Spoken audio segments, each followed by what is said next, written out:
Hello guys, എല്ലാവർക്കും മറ്റൊരു വീഡിയോയിലേക്ക് സ്വാഗതം. ഇന്നത്തെ ഉമ്മ രാവിലെ ചായയൊക്കെ കുടിച്ച് വീണ്ടും കിടന്നുറങ്ങി. വളരെ ലേറ്റായിട്ട് എണീക്കാത്തതുകൊണ്ട് ഉമ്മ ലാസ്റ്റ് വീഡിയോ എടുത്ത് എല്ലാവരെയും കാണിക്കുന്നവർ ഭീഷണിപ്പെടുത്തിയപ്പോഴാണ് പതിയെ ഉറക്കം എണീച്ചത്. ഇന്നേ കുറച്ച് സാധനമൊക്കെ മേടിക്കാൻ വേണ്ടി പോകാനൊക്കെ ഉണ്ട്. അപ്പോൾ അതിൻ്റെതായ തിരക്കും കാര്യങ്ങളിലേക്കാണ് ഉമ്മ. നേരത്തെ തന്നെ പണിയൊക്കെ തീർത്ത് ഒതുക്കി പോകാനുള്ള പരിപാടികളൊക്കെ സെറ്റ് ചെയ്യണം. പിന്നെ രാവിലത്തെ വെയിൽ കൊള്ളുന്ന എന്തുകൊണ്ടും ഹെൽത്തിന് നല്ലതാണ്. അതുകൊണ്ട് കുറച്ച് സമയം ഇരുന്ന് വെയിലൊക്കെ കൊണ്ട് നമ്മളെ റൂമിൻ്റെ ഉള്ളിലോട്ട് തന്നെ വെയിലടിച്ച് കയറും കേട്ടോ. ഇതാണ് എൻ്റെ കുഞ്ഞു വീട്.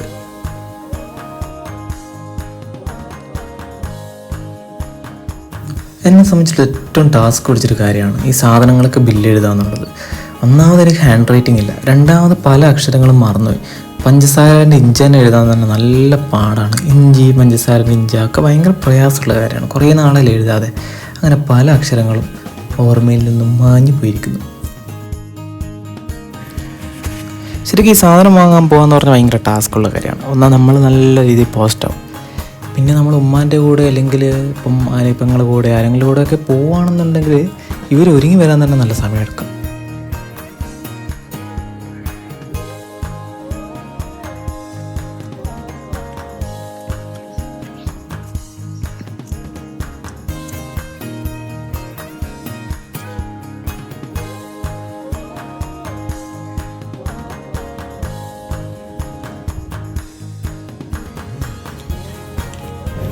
ഇതാണ് നമ്മൾ പേടകം. ഇതിലാണ് നമ്മൾ സാധനം മേടിക്കാൻ വേണ്ടി പോകുന്നത്.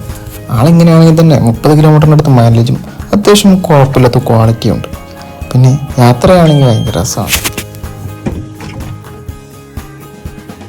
പിന്നെ നമ്മൾ ഉമ്മമാരൊക്കെ എവിടെയും പോകുന്ന സമയത്ത് എല്ലാം ഡബിൾ ക്രോസ് ചെക്ക് ചെയ്യുന്ന പരിപാടി ഉണ്ട്. ഇപ്പം നമ്മൾ ലൈറ്റ്, ഫാൻ മുതലായ തൊട്ട് നമ്മളിപ്പോൾ സാധനം മേടിക്കാനാണ് പോകുന്നതെങ്കിൽ സാധനം മേടിക്കുന്ന സഞ്ചി, ബില്ല്, പൈസ, കവർ എല്ലാം എടുത്തെന്നുള്ള കാര്യങ്ങൾ ഡബിൾ ക്രോസ് ചെക്ക് ചെയ്യുന്ന പരിപാടി എൻ്റെ ഉമ്മാക്ക് ഉണ്ടായിരിക്കാൻ വേണ്ടി ഓർമ്മിപ്പിക്കാമെന്ന് പറഞ്ഞാൽ ഒരു പ്രത്യേക സാധനം ഏൽപ്പിച്ചിട്ടുണ്ടായിരുന്നു. അതായത് നമ്മുടെ ഉമ്മാക്ക് മുട്ടുവേദനക്കുള്ള മരുന്ന് മേടിക്കേണ്ട ബില്ല് അത് ഞാൻ പ്രത്യേകം മറന്നുപോയി.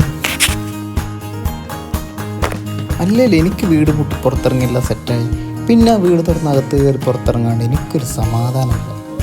പലരും പറയും അത് മോശം കാര്യമാണ്, പക്ഷേ ഇതെനിക്കൊരു ശീലമായി.